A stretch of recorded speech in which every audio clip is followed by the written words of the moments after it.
Il vient un premier entraînement, on a la plaine de jeu. On fait des petits jeux réduits, des 2 contre 2, 3 contre 3. Il lui a mis un petit point aller-retour sur son premier ballon. J'allais te demander c'était qui les deux autres que tu me disais, tu vois, les trois meilleurs que t'aies vus à l'âge là, et je pense que Pjanic en fait partie. Ouais, Pjanic, il en fait partie. Il arrive à 16 ans chez les pros. Moi, j'étais en Ligue 1 quand il vient chez nous. Et pour l'anecdote, il vient un premier entraînement, on a la plaine de jeu. On fait des petits jeux réduits, des 2 contre 2, 3 contre 3. Et bon, Pascal, tu m'excuseras, Pascal Delomou, il lui a mis un petit point aller-retour sur son premier ballon. On avait entendu parler de lui au centre de formation. Moi, j'allais voir beaucoup les jeunes, etc. Mais quand tu le vois en vrai, tu te dis, mais il a pas 16 ans, quoi.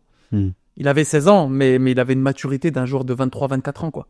Et puis il a fait ses premiers matchs, PSG, après Lyon, etc. Et on fait le match en Coupe de France.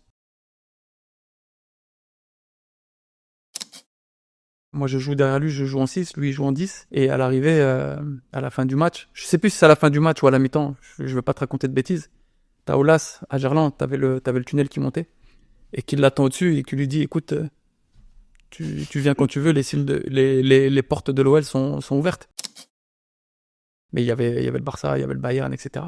Et je crois que par rapport aux connexions avec Carlo et Nicolas, ça va faciliter les choses. Et lui, il voulait pas aussi griller les étapes, j'allais dire. Il a bien eu raison, parce qu'il a joué au Barça par la suite, il a joué à la Juve, il a joué à la Roma.